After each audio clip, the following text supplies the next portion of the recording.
Bismillahirrahmanirrahim. Assalamualaikum warahmatullahi wabarakatuh. Innal hamdalillah nahmaduhu wa nasta'inuhu wa nastahdihi wa nastaghfiruh. Wa na'udzu billahi min shururi anfusina wa min sayyiati a'malina may yahdihillahu fala mudilla lahu wa may yudlil falan tajida lahu waliyyan mursyida.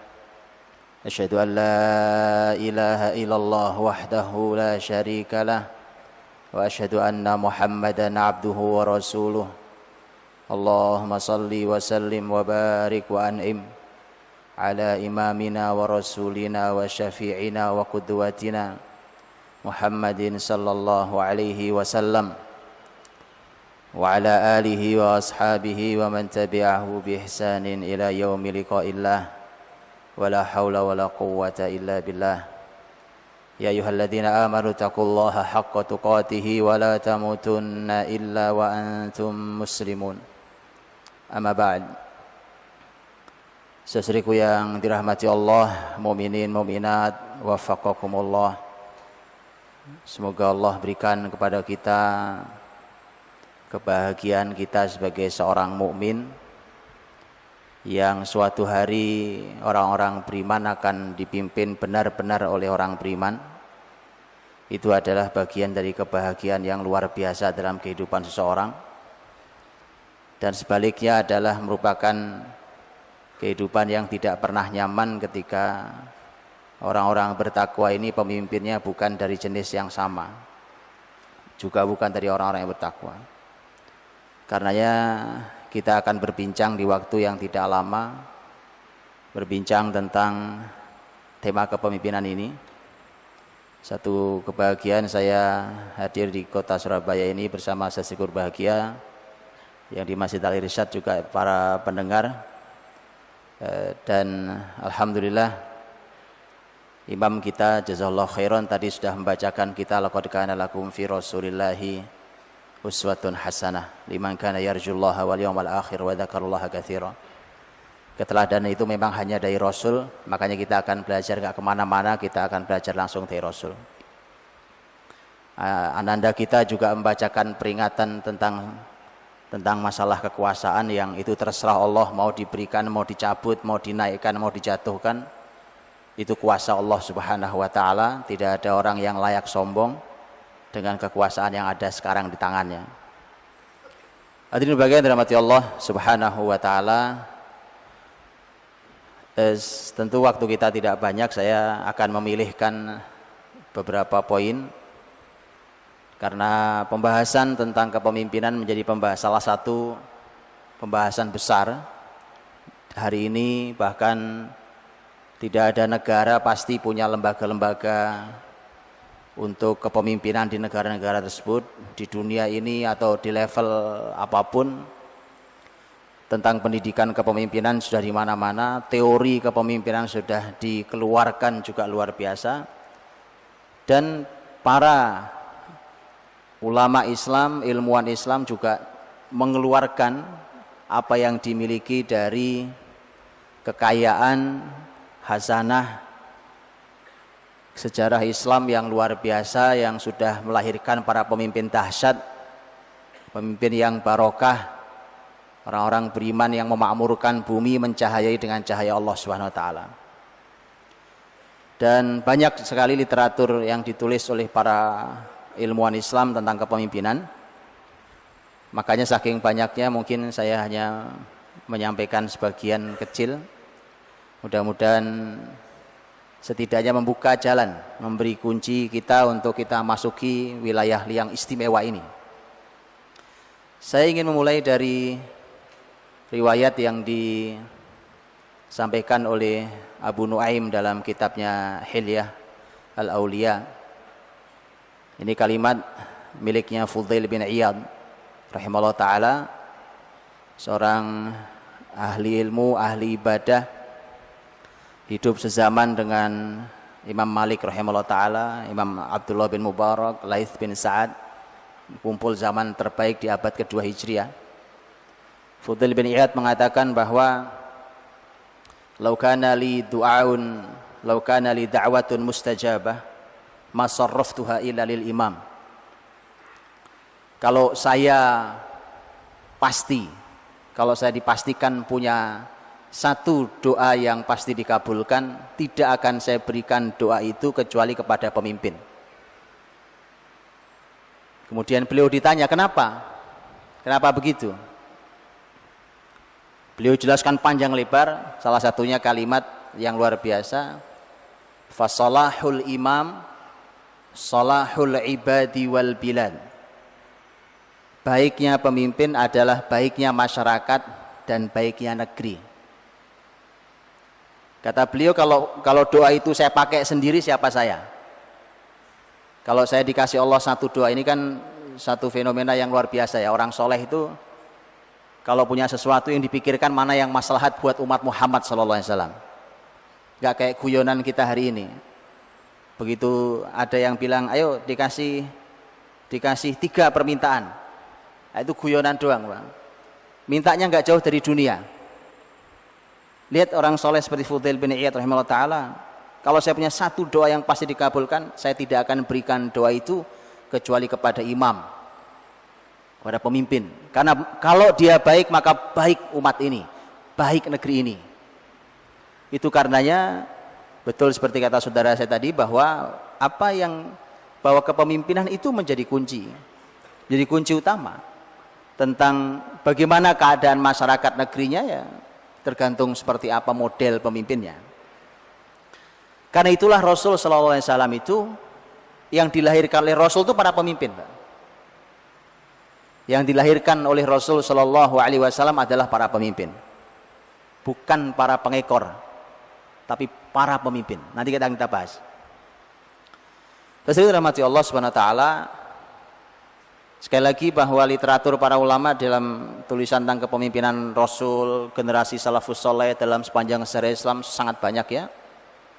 Salah satunya adalah buku yang ditulis oleh sejarawan luar biasa hari ini, rahimahullah, Syekh Dr. Munir Ghotban, seorang sejarawan sangat senior luar biasa, rahimahullah, punya peninggalan tulisan-tulisan yang tidak ada duanya menurut saya dalam bab ini. Salah satunya beliau menulis buku judulnya At-Tarbiyah Al-Qiyadiyah, tarbiyah kepemimpinan. Dan beliau karena seorang ahli sejarah, maka kalau nulis pasti tidak jauh dari Rasul sallallahu alaihi wasallam dan para sahabatnya. Beliau menulis tentang tarbiyah, tentang pendidikan kepemimpinan, itu 2000 halaman. Kurang lebih 2000 halaman. Jadi waktu saya berapa menit Ustaz? 2000 halaman ini. Itu baru satu buku. Ya, jadi luar biasa. Dan beliau potret selengkap-lengkapnya dalam sejarah Rasul, bagaimana beliau berhasil melahirkan para pemimpin. Itu luar biasa. Saya berikan data dulu di awal, Pak, supaya gamblang dulu datanya. Karena begini, sebelum bicara tentang gimana melahirkan pemimpin, bagaimana caranya, saya berikan data. Rasul SAW waktu beliau terima wahyu pertama kali di Gua Hira itu sendirian, gak ada temannya, tidak ada orang lain. Pulang turun dari Gua Hira menerima surat Al-Alaq, turun gemeteran, begitu ya, semua kita tahu kisahnya. Sendirian, tapi tidak mungkin tugasnya sebumi dikerjakan sendiri, itu tidak mungkin. Sehebat Nabi sekalipun, karenanya sangat banyak ayat dalam Quran yang Nabi diminta untuk bergabung dengan para sahabatnya. Bahkan Nabi diminta yang sabar, Muhammad, kumpul sama sahabatmu, tolong yang sabar. Karena itu ya, kumpul sama orang soleh itu kadang perlu sabar, Pak. Antum tahu sabar kan? Sabar itu artinya ada saja yang di hati itu rasanya kok begini amat, kumpul sama orang-orang baik. Karena kalau Anda tinggal di luar sana tidak jelas. Jadi yang sabar, wasbir nafsaka ma'al ladzina yad'una rabbahum bil ghadati wal 'ashyi yuriduna wajhah wa la ta'du 'ainaka 'anhum turidu zinatal hayatid dunya wa la tuti' man aghfalna qalbahu 'an dzikrina wattaba'a hawahu wa kana amruhu furuta. Yang sabar, Muhammad, sabarkan dirimu. bersama mereka-mereka yang masih mau bermunajat kepada Robnya di pagi dan di sore hari, dan seterusnya.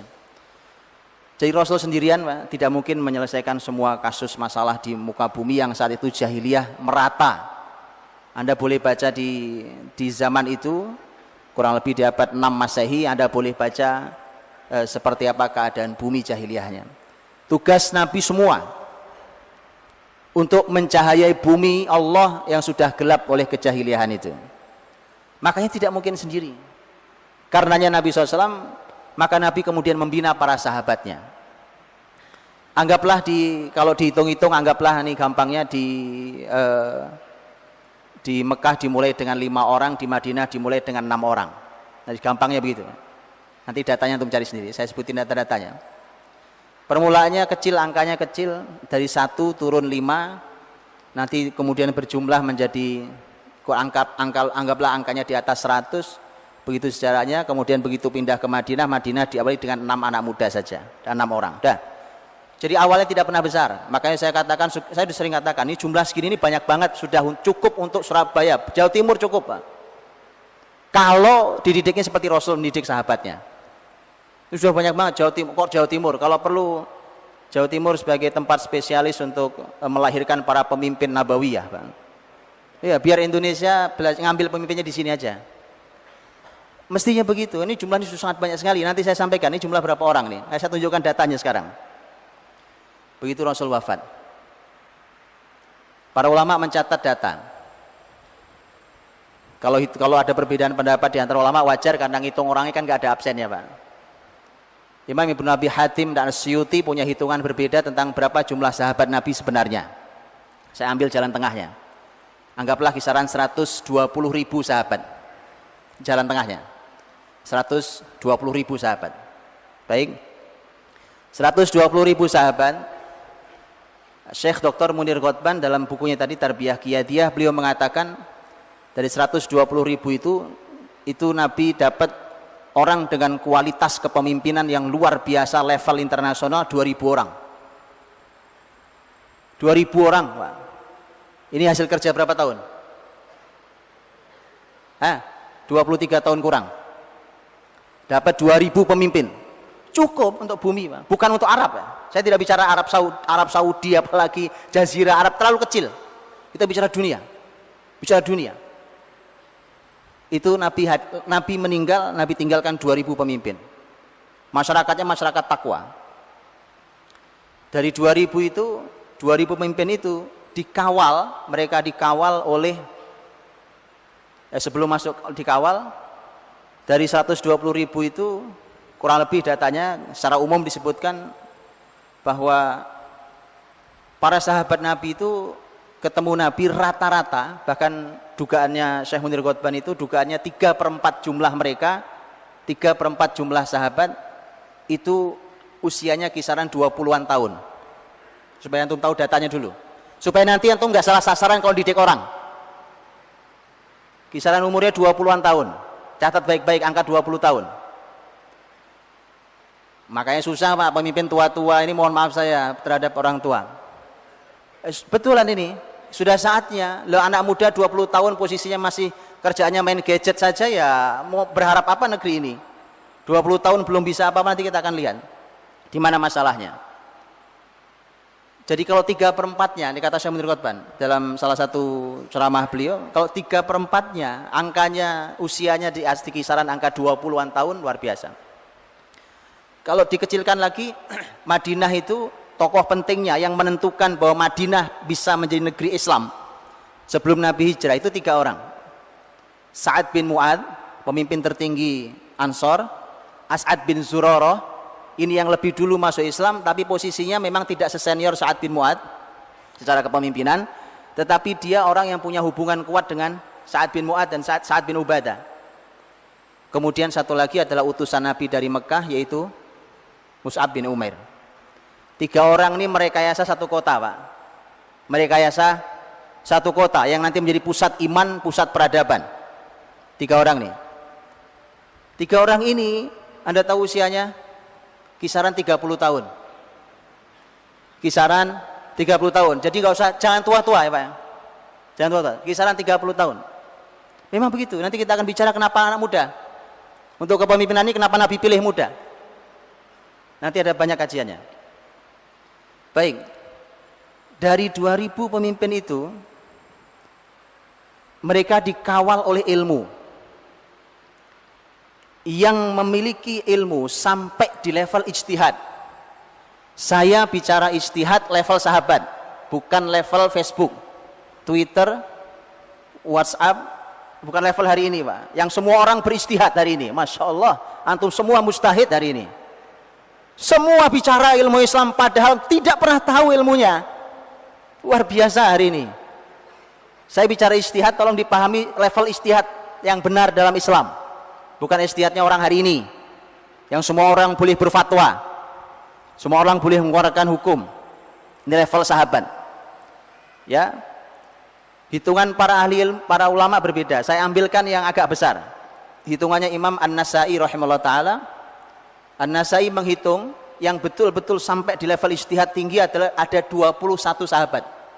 21 sahabat. Yang ini di level paling tingginya. Sudah kebayang? Baik. Wilayah kebesarannya, lihat, wilayah kebesarannya itu saat Khulafaur Rasyidin, kan zaman sahabat berakhir, kepemimpinan sahabat berakhir masa Muawiyah. Sahabat terakhir yang mimpin adalah Muawiyah radhiyallahu anhu. Ya, yang meninggal tahun 60 Hijriah. Jadi dari mulai tahun 11 Nabi wafat itu baru berakhir kepemimpinan sahabat sesungguhnya zaman Muawiyah radhiyallahu anhu. Muawiyah ini sahabat yang luar biasa, dizolimi oleh banyak orang. Termasuk oleh kita-kita yang enggak pernah belajar sejarah. Yang enggak, pokoknya asal pernah dengar kemudian menghukumi orang luar biasa. Ini orang luar biasa. Kalimat saya cukup saya hentikan di situ, kapan-kapan kita bicara. Bukan waktunya kita bicara. Luar biasa. Dahsyat Muawiyah radhiyallahu anhu. Meninggal tahun 60, artinya tahun 11 sampai tahun 60, sampai tahun 60. Berakhir tahun 60 Anda tahu wilayah kekuasaannya. Saat itu Islam. Luar biasa, Pak. Itu Afrika sudah mentok ujung barat. Afrika ada mentok ujung barat, Pak. Melembentang sampai ke arah timur sana. Utara itu sudah bukankah sudah sebagian wilayah Romawi juga sudah selesai. Membentang ke arah selatan bahkan sudah menyentuh wilayah Asia. Atau lihat itu ditinggalkan oleh Nabi Shallallahu Alaihi Wasallam generasi pemimpin yang seperti itu hebatnya. Dan kalau hitungan tadi kali enggak 2000 pemimpin, kerja 23 tahun. Baik, teman-teman rahmati Allah, itu datanya.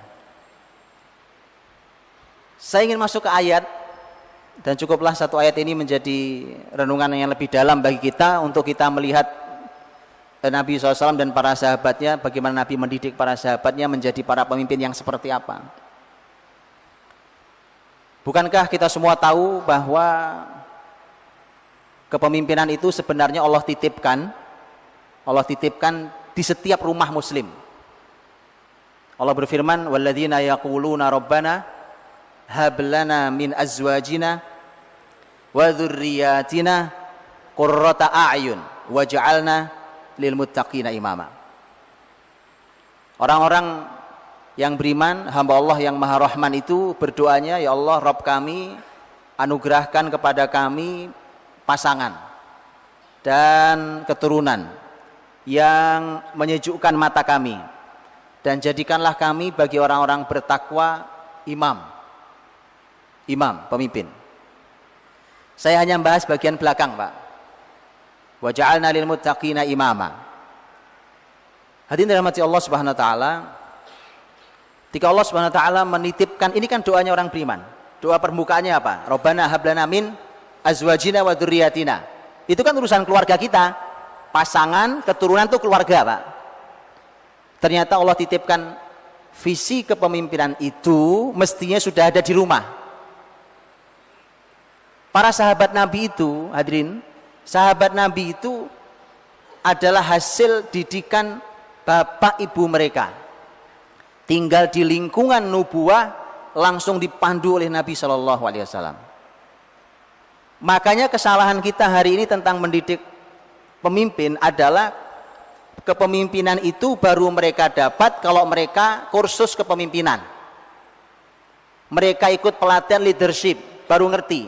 Kepemimpinan itu bukan dari situ mulainya. Kepemimpinan itu dari mulai rumah kita. Rabbana hab lana min azwajina wa dzurriyyatina.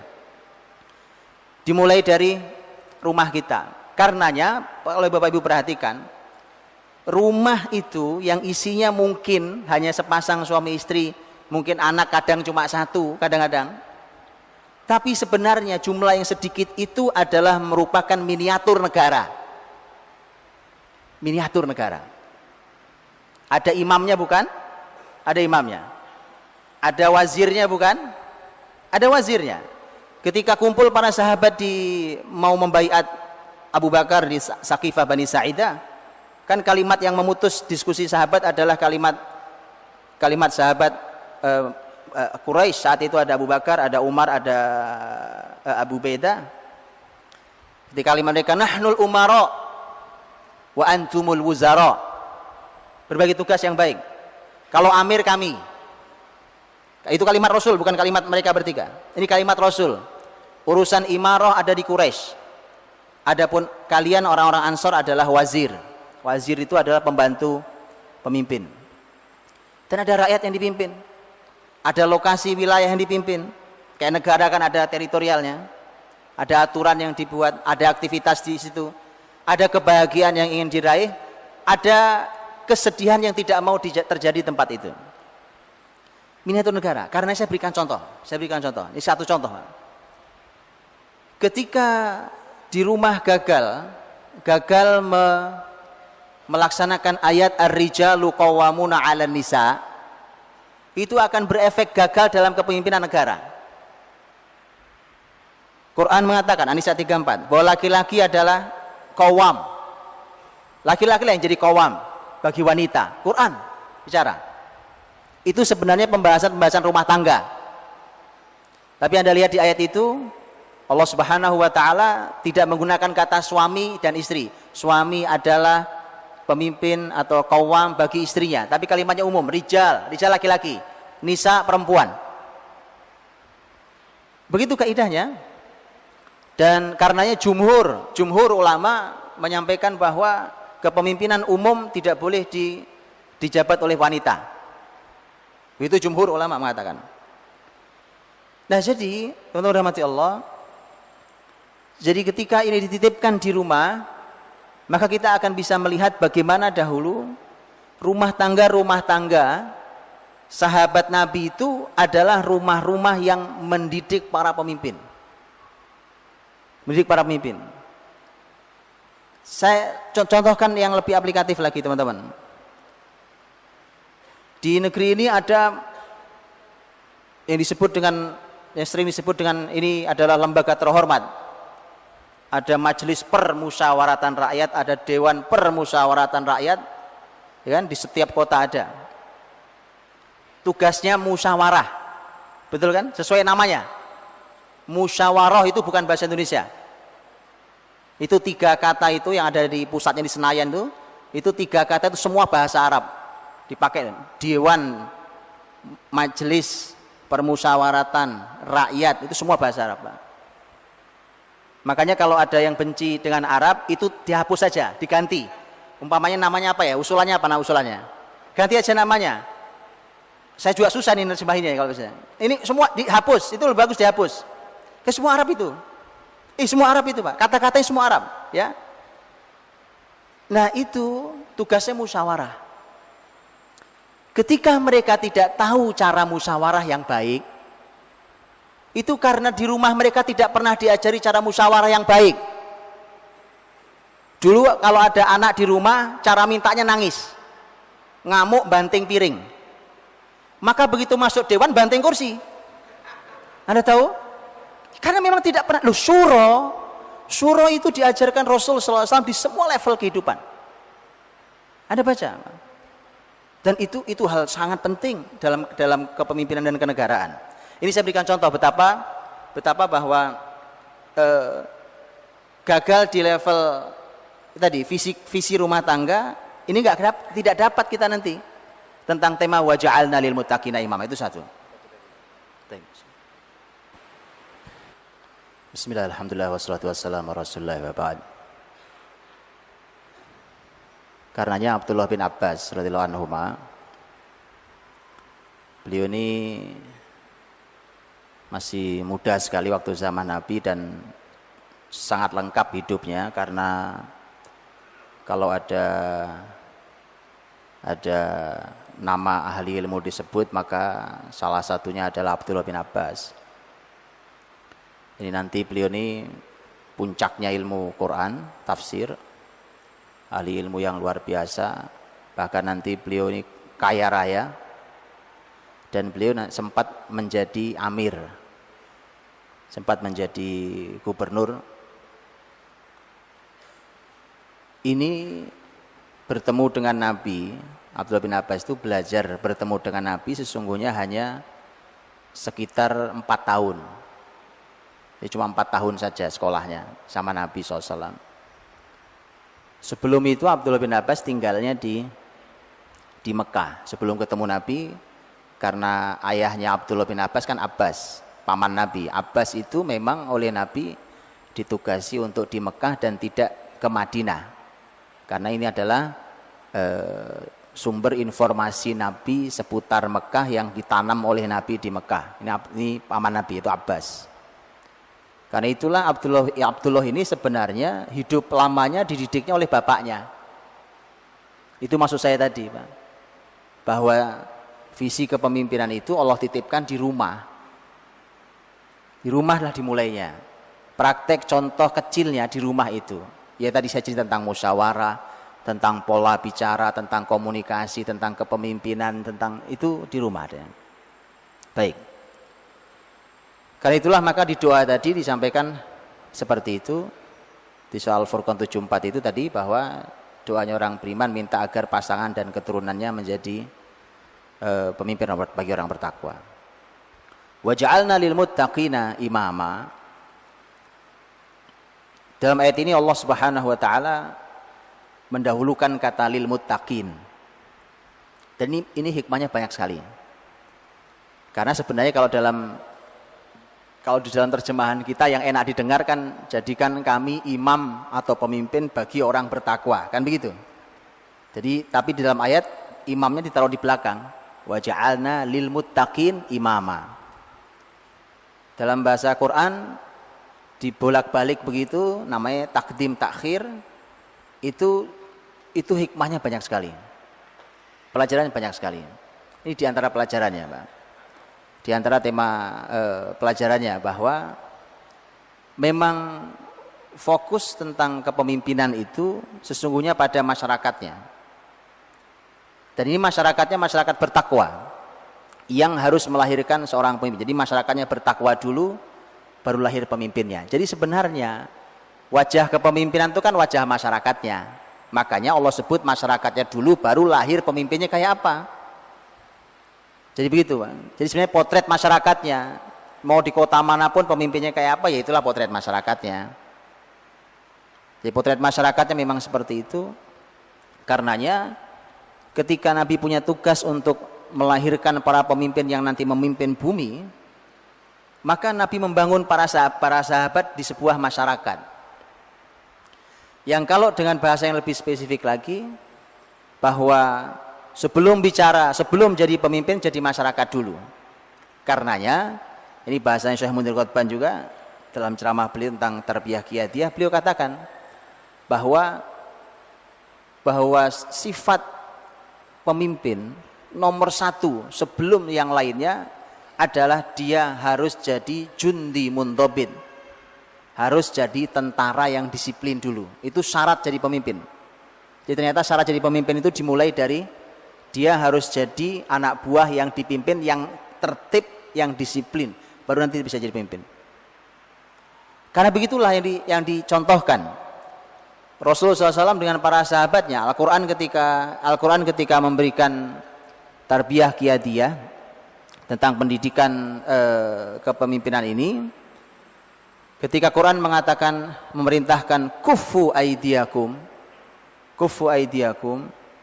tahan tangan kalian, Ini ayat turun di Mekah. Jangan balas.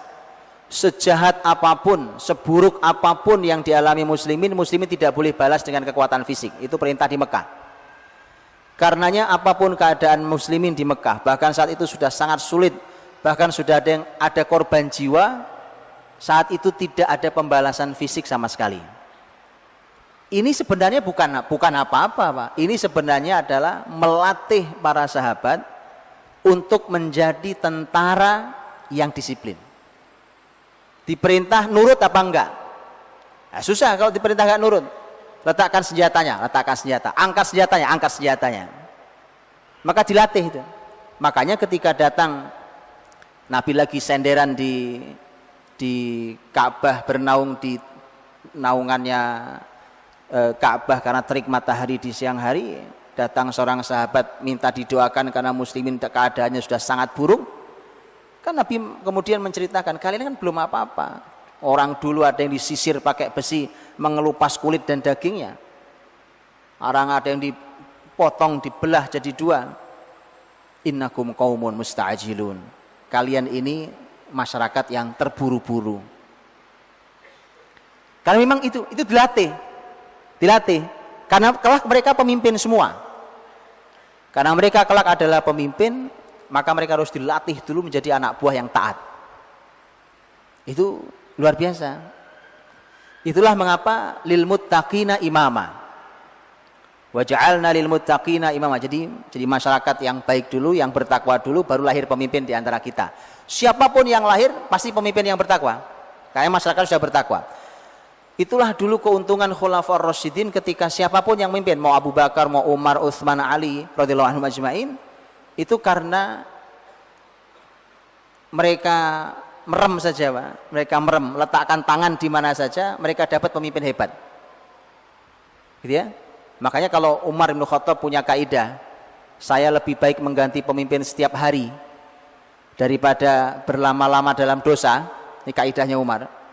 Ganti pimpin setiap hari itu kan bisa chaos negara, Pak. Tapi kalau muslimin enggak ada masalah. Kenapa? Orang berkualitas banyak sekali. Karenanya dulu para sahabat itu, bahkan seseorang dipecat itu bukan karena tidak berkualitas, karena ada yang lebih baik dari yang baik. Ada yang lebih baik daripada yang baik. Syarahbil bin Hasanah itu diangkat oleh Umar jadi qadhi, jadi hakim di sebuah wilayah. Kemudian datang surat Umar atau perintah bahwa dia harus copot dari jabatannya. Maka dia tanya, jangan-jangan saya salah ini berat nih kalau bukan urusan jabatan, Pak. Dia bertanya, apakah karena khianat saya dipecat terhadap amanah ini? Jawaban Umar tidak. Karena ada orang yang solehnya sama dengan kamu, tetapi dia lebih kuat amalnya daripada kamu.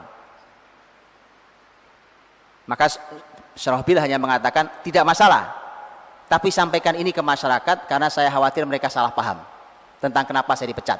Kemudian Umar menyampaikan ke masyarakat kenapa beliau dipecat. Jadi dulu begitu, Pak. Jadi tadi saya bilang, makanya merem gitu, megang pala orang itu pemimpin hebat itu. Merem lagi megang itu pemimpin hebat. Kita hari ini udah melotot, Pak. Milih pemimpin itu udah melotot, sudah berantem, dapatnya ya kucing dalam karung. Masya Allah, Pak. Mestinya kita bisa. Kalau kita ikuti ini prosesnya yang dijalankan oleh Rasul tentang mendidik para sahabatnya, lahir, Pak, pemimpin hebat. Nah, makanya kembali pada ayat wa ja'alna lil muttaqina imama. Ketika Allah mendahulukan kata lil muttaqin, pelajarannya banyak sekali. Nah, itu di antaranya yang saya sebutkan. Wa ja'alna lil muttaqina imama. Imam, pemimpin. Para ulama tafsir menyampaikan imam itu adalah imamatuddin. Para tafsir mengatakan bahwa imamah itu imamatuddin, yaitu imam dalam urusan ad-din, dalam urusan agama. Nah, kemudian nanti ternyata para ulama menyampaikan tentang hadis Nabi sallallahu alaihi wasallam, kana banu Israil yasusuhum anbiya'uhum. Dulu masyarakat Bani Israel itu itu mereka yasus dari kata siasah. Siasah atau siasah, memang akhirnya terjemahan politik jadi nggak enak sebenarnya Pak, kata siasah itu. Karena di hadis itu dulu masyarakat Bani Israel itu siasahnya itu di tangan ambiya'uhum, di tangan para nabi mereka. Nah, para nabi itu adalah pemimpin agama. Karenanya masyarakat ideal itu, antum perhatikan Abu Bakar, Umar, Utsman, Ali, ya radhiyallahu anhum ajma'in. Ini keempat-empatnya adalah ahlul ijtihad. Yang tadi saya katakan, kalau disebut 21 sahabat oleh An-Nasa'i rahimahullah ta'ala, dari sekian banyak sahabat yang layak disebut di level ijtihad seperti itu, empat-empatnya masuk. Empat-empatnya masuk Pak. Bisa dibayangkan kan? Mereka ada di level tertinggi secara ilmu, level tertinggi secara kesolehan, mereka jadi di level tertinggi secara kepemimpinan. Makanya nikmat sekali hidupnya masyarakatnya. Itu bukan cerita sejarah, itu adalah pelajaran yang diambil yang harusnya bisa dilaksanakan. Kan laqad kana lakum fi Rasulillahi uswatun hasanah kan? Mesti bisa dilakukan. Tinggal nanti kita bertanya bagaimana Nabi SAW mendidik sampai lahir kayak seperti itu. Nah itulah maka waja'alna lil muttaqina imama. Ketika ulama mengatakan imamatuddin, maka kalau agama ad-din ini sudah jadi imam dan akhirnya para ahli ilmu agama kalimatnya didengar, bukan dilecehkan Pak. Kalau fatwa para ulama dilecehkan, sebenarnya memang kita harus koreksi dari semua sisi, dari semua lini. Artinya memang ada masalah sangat serius dari banyak sisi. Semua memang harus kita koreksi, harus fair kita koreksi. Ya masyarakatnya, ya ulamanya, ya semua dikoreksi. Kenapa sampai begitu? Karena atau bayangkan dialog terjadi antara Abdullah bin Abbas dengan Umar bin Khattab dalam masalah ilmu itu kan biasa. Ilmu itu kan artinya ya ilmu, dialog, diskusi, walaupun ini tidak seimbang secara umur, nggak seimbang secara umur gitu ya. Yang Umar umurnya sudah anggaplah di atas 50 tahun, ini anak belasan tahun, tapi secara ilmu Umar akui ini anak muda yang luar biasa. Dialog tentang ilmu saat itu pembahasan tentang ilmu faraid, begitu dialog tentang ilmu di majelis itu, Abdullah bin Abbas sebenarnya punya pendapat sendiri yang tidak sama dengan Umar bin Khattab, tapi tidak disampaikan, ditahan itu, disampaikan cuma kepada muridnya. Kenapa? Ditanya, kenapa Anda nggak sampaikan? Ini kan ilmu, ini kebenaran. Dia mengatakan, wallahi, demi Allah, saya itu kalau ngelihat Umar itu nggak berani ya. Jadi penuh haibah. Bukan takut karena zalim, bukan Pak. Jadi dia punya haibah, punya kewibawaan yang ahli ilmu yang luar biasa. Jadi ahli ilmu itu seperti itu Pak. Itu duduk saja orang mau bicara segennya luar biasa.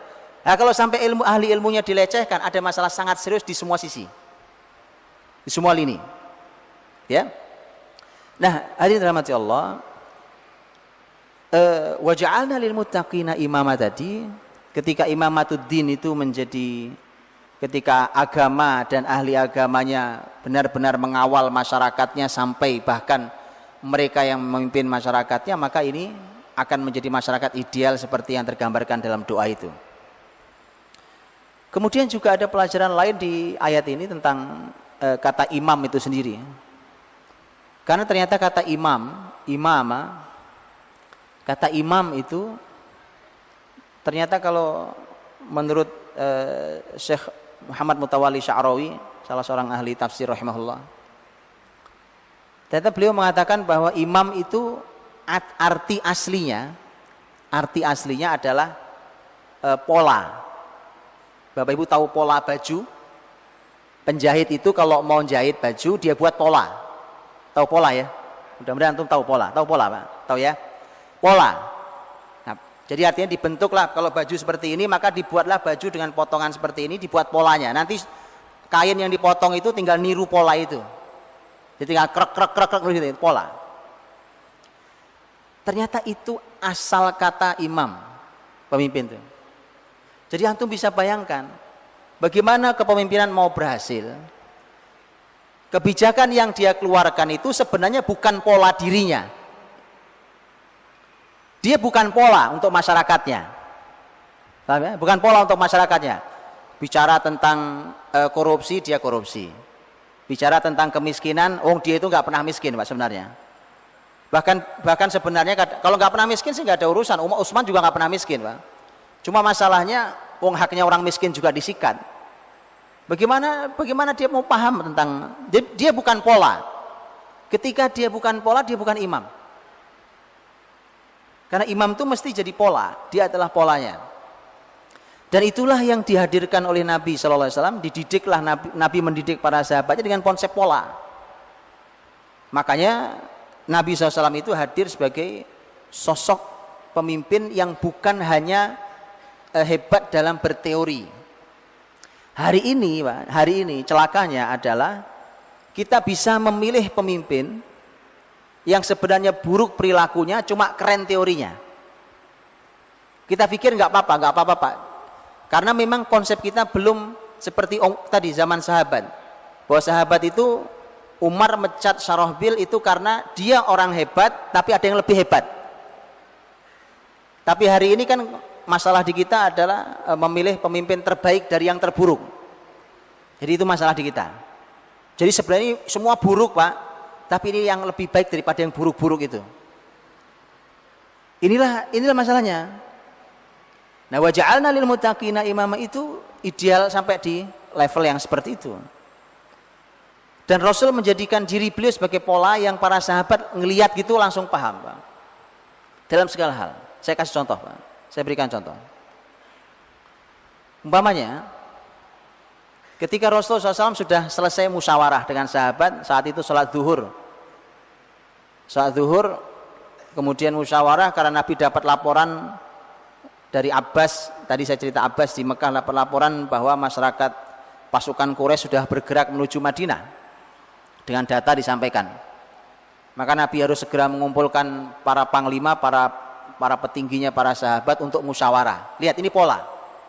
Nabi membuat pola-pola ini yang nanti pola-pola itu oleh sahabat akan diterapkan ketika mereka mimpin sepeninggal Nabi. Dan pola itu akan mereka besarkan sesuai dengan kebutuhan, tapi polanya tetap sama. Jadi kalau antum perhatikan teman-teman, itu Islam membentang bahkan sampai ke ujung Andalus. Itu sebenarnya cuma pelebaran dari pola kecil di Madinah. Nanti saya bisa tunjukkan sampai bangunan itu pola. Antum perhatikan nanti, bahkan bangunan sampai di ujung-ujung manapun. Bangun masjid ini dulu aslinya polanya pola Masjid Nabawi. Antum tahu pola Masjid Nabawi? Antum kalau perhatikan masjid-masjid besar dalam sejarah Islam, masjid itu di pagar begitu, pagar tembok gitu kan, masjid, maksudnya bangunan masjid ini, itu ada bagian tengah yang dibolongin Pak, jadi nggak ada atapnya. Kebayang oleh saya? Kalau yang bagian sholat ada, tentu kayak begini ketutup, tapi kemudian ada bagian yang dibolong, dia kayak stadion itu nggak ada atapnya. Tapi ada pagar temboknya. Itu antum boleh lihat itu di masjid manapun, di Persia, di Irak begitu, di Syam begitu, di Turki begitu, di Andalus begitu, sampai bangunan saja pengen niru Masjid Nabawi. Cuma kalau Masjid Nabawi kecil itu gede sekali, cuma pola. Dan ternyata itu dikaji oleh banyak ilmu, bahkan ilmu arsitektur, dikaji oleh banyak hal. Intinya adalah pola. Kepemimpinan itu juga pola gitu. Nabi rapat dengan para sahabat habis zuhur, rapat untuk menentukan apa yang harus kita lakukan. Intinya adalah selesai rapat keluar keputusan. Keputusannya tidak sesuai keinginan Nabi. Karena dari awal Nabi sebenarnya keinginan Nabi adalah kita tunggu saja musuh di dalam kota Madinah ini, kita perang kota. Karena Nabi sebelum musyawarah itu sempat menceritakan mimpi beliau. Nah karena itulah ketika sudah diputuskan, ternyata yang diputuskan adalah suara yang didominasi oleh anak-anak muda saat itu yang menang suaranya, di mana kita jemput musuh. Akhirnya terjadilah perang Uhud, dan Uhud itu dulu di luar Madinah. Ketika Nabi pulang rapat itu, Nabi sudah siap-siap karena habis asar harus berangkat, habis asar bergerak ke Uhud. Sudah siap-siap, sudah pakai baju besi, siap perang ya. Pakai baju besi dengan semua perbekalan. Ternyata rumah beliau diketuk oleh seorang sahabat. Ya Rasulullah, aku ini utusan para sahabat yang lain. Nampaknya kami memaksamu. Karena tadinya sebenarnya semua sahabat tahu kalau Nabi maunya nggak kita jemput di luar kota, kita perang ke dalam kota. Nampaknya kami memaksamu. Sesungguhnya ya Rasulullah, amruna tabu'un li amrik. Sebenarnya kami ini ikut engkau saja. Jadi kalaupun kau ubah sekarang, kami nunggu di sini, kami juga siap, nggak masalah gitu. Apa jawaban Nabi? Nabi mengatakan tidak pantas. Lihat Pak, bagi seorang Nabi. Ini kepemimpinan nih, pola di beliau. Nanti semua sahabat menyaksikan, oh gini toh jadi pemimpin tuh. Tidak pantas bagi seorang Nabi yang telah memakai baju besi seperti ini untuk melepasnya kembali sampai Allah tentukan siapa yang menang, apakah musuhnya atau nabinya. Pemimpin Pak. Nah itu imam. Jadi polanya gitu. Nah, kalau pemimpin dikasih masuk, gimana Pak gini? Yaudah nggak apa-apa deh, terserah kamu aja. Nah itu gimana tuh Pak? Masalah. Kepemimpinan itu ini contoh, saya berikan contoh tentang bagaimana imam itu pola. Nah, karena itulah Rasul Shallallahu Alaihi Wasallam beliau menjadikan diri beliau pola, kemudian nanti para sahabat menjadikan diri mereka pola untuk generasi setelahnya. Karena sebenarnya kalau ada pola itu lebih gampang nirunya Pak. Kalau dikasih teori kan susah. Nah, coba antum ngaji kayak gini, dikasih teori panjang lebar, mumet Pak. Coba antum lihat gitu, oh tinggal ditiru. Dan itu menjadi mudah untuk menirunya. Dan para sahabat melihat Nabi, kemudian meniru Nabi Shallallahu Alaihi Wasallam.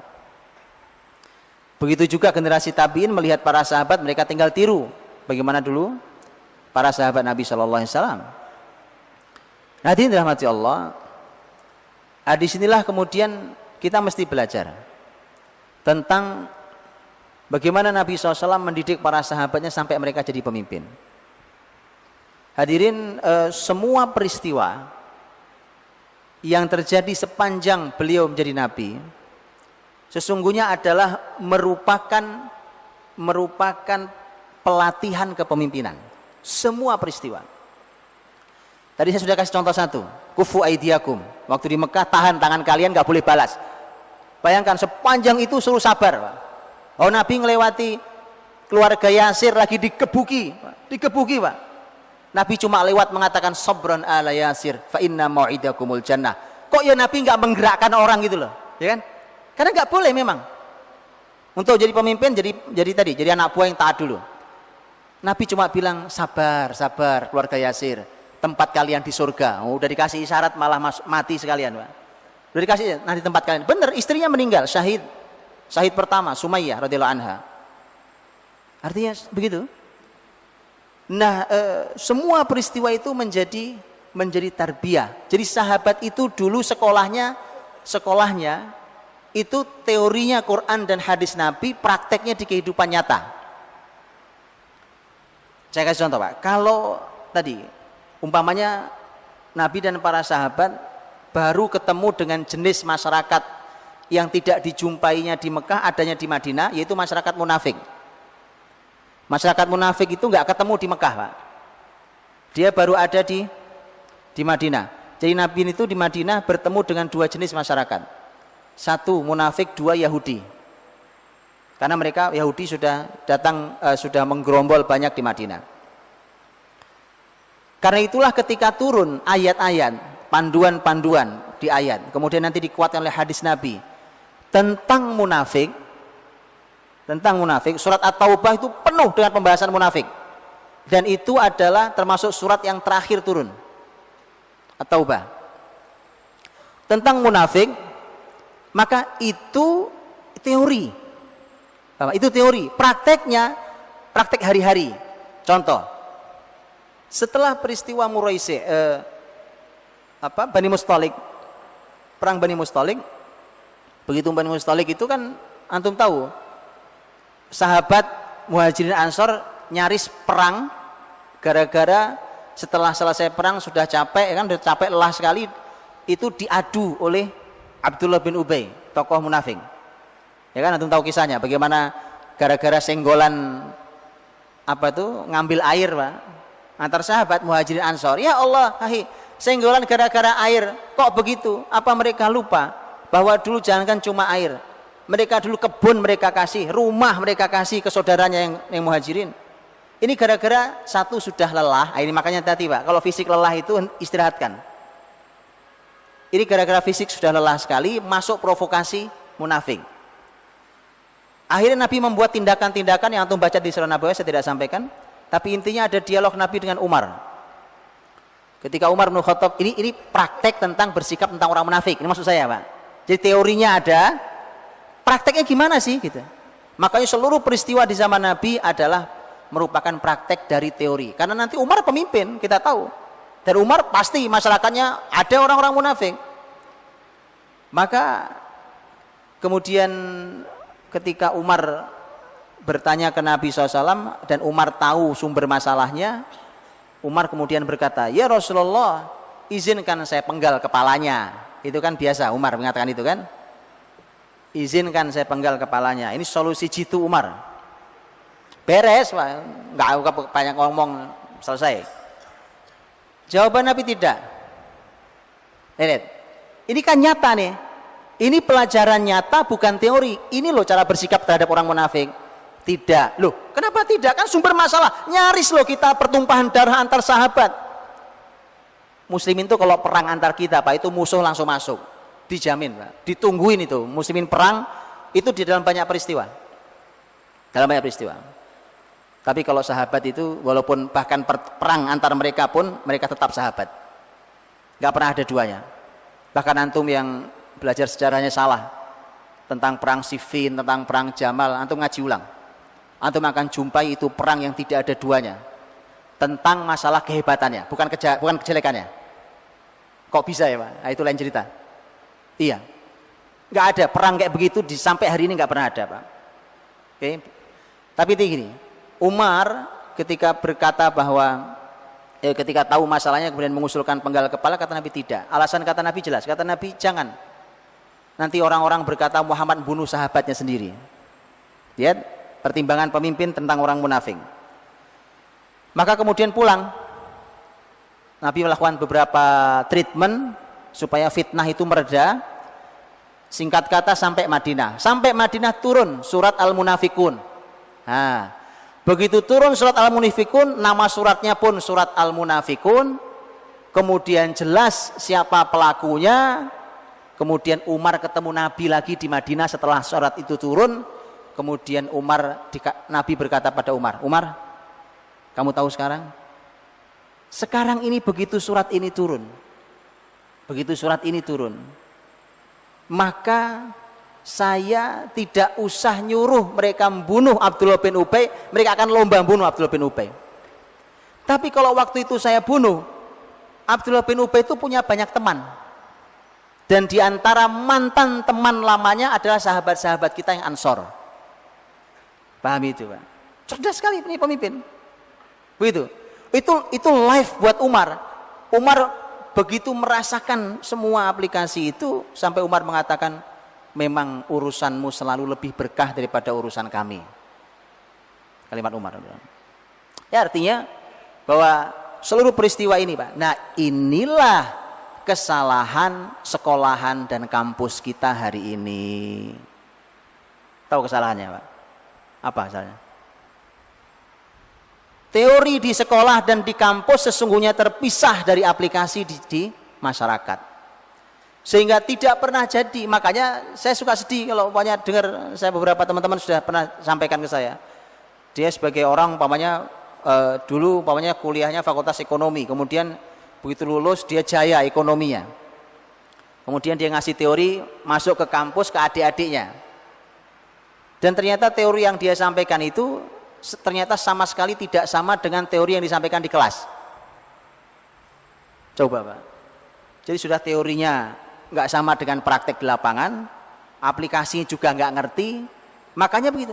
Makanya dulu dalam sekolahan Islam bahkan sejak level TK SD, lihat Pak, dalam sejarah Islam sejak level SD saja mereka sekolah tidak pernah dipisahkan dari peristiwa yang ada di sekelilingnya untuk level mereka. Saya kasih contoh. Dulu sekolah level SD itu kalau ada berita bahwa di kota itu ada seorang pemimpin yang berjasa sekali untuk Islam dan masyarakatnya meninggal, maka SD tutup. Semua ikut untuk menyolatkan jenazah, untuk hadir di jenazahnya orang mulia itu. Tidak terpisah dari kehidupan nyata. Kalau ternyata hari ini ada, besok ada lagi, ya besok libur lagi. Atau besok ke situ lagi. Karena itu jauh lebih penting, jauh lebih menarik daripada Anda kasih teori berbusa-busa. Anda tahu itu? Dan ini kesalahan kita. Oh, sampai sekolah, kampus, segala macam itu terpisah dari kehidupan nyata. Seluruh peristiwa di kehidupan Nabi dan para sahabat adalah merupakan daurah, Pak. Semuanya itu daurah kepemimpinan. Teorinya apa? Prakteknya langsung bisa mereka. Itu memang pola. Dan saya katakan beliau sebagai seorang pemimpin adalah pola, dan para sahabatnya maka mudah untuk meniru apa yang dilakukan oleh Nabi Shallallahu Alaihi Wasallam. Disitulah mesti kita benahi tentang rumah kita, tentang pendidikan kita, yang itu supaya visi kepemimpinan itu bisa lahir dari rumah kita, kemudian di pendidikan kita dan seterusnya. Dan hadirin dirahmati Allah, apa yang kita saksikan dari hasil pendidikan Rasul kepada para sahabat, ini subhanallah, memang kepemimpinan itu nanti di berbagai bidang ya. Kita mesti ingat juga dengan dua hadis Nabi. Saya tutup dengan dua hadis Nabi SAW. Nabi SAW bersabda, dua-duanya hadis sahih. Yang pertama, Nabi SAW mengatakan, An-nasu ka'ibili mi'ah, la takadu tajidu minha rahilah. Itu hadis yang pertama.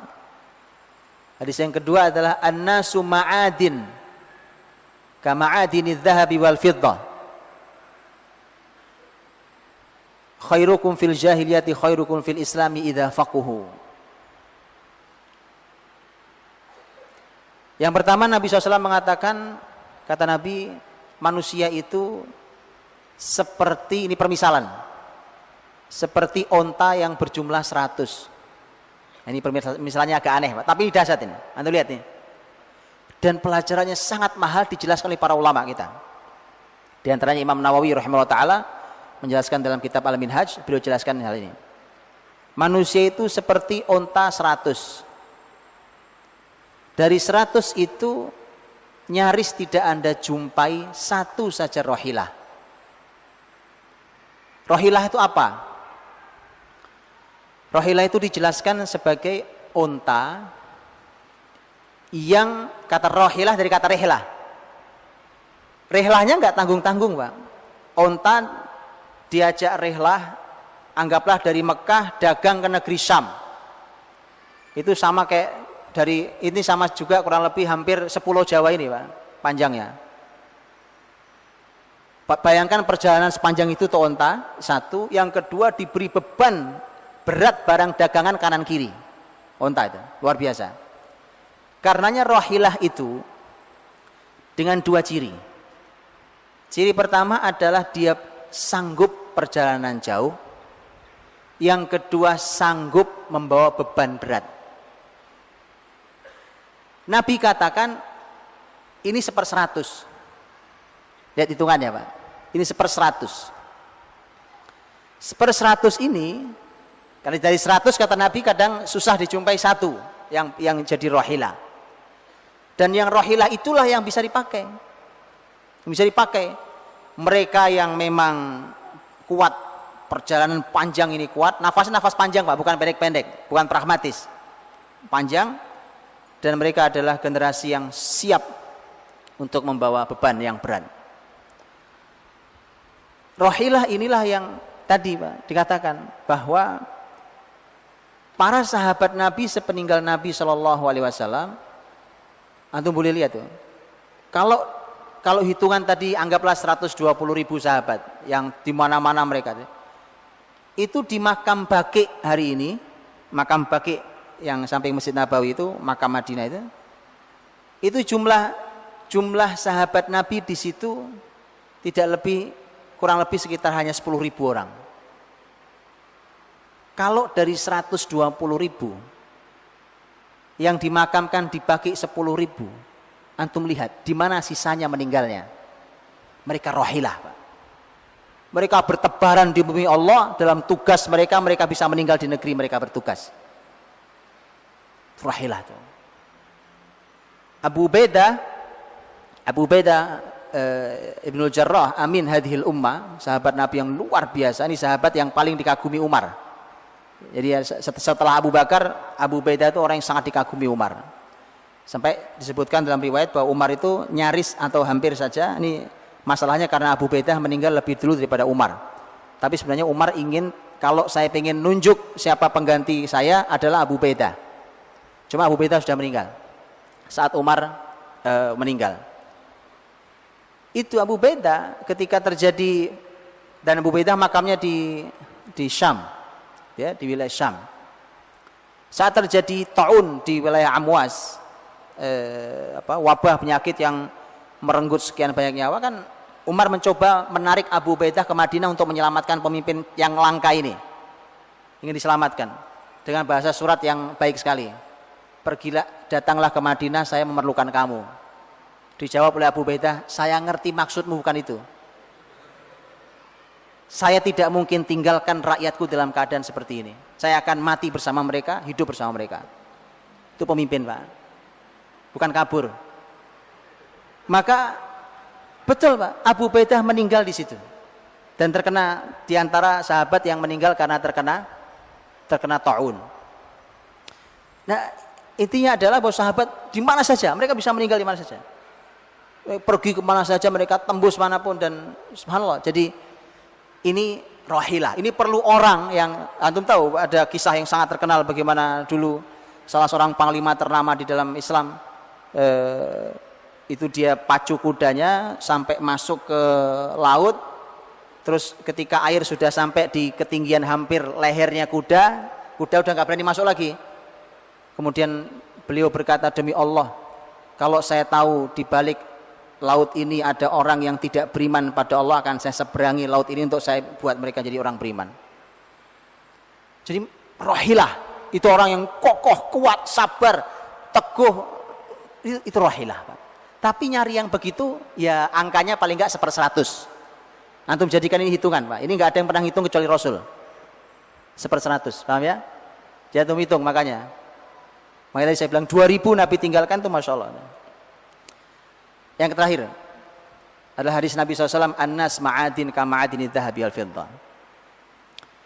Bahwa manusia itu, kalau tadi ilustrasinya seperti onta, ini ilustrasinya seperti barang tambang. Kata Nabi, manusia itu seperti ma'adin. Ma'adini dhahabi wal-fiddah, emas perak. Ilustrasi manusia seperti emas atau perak.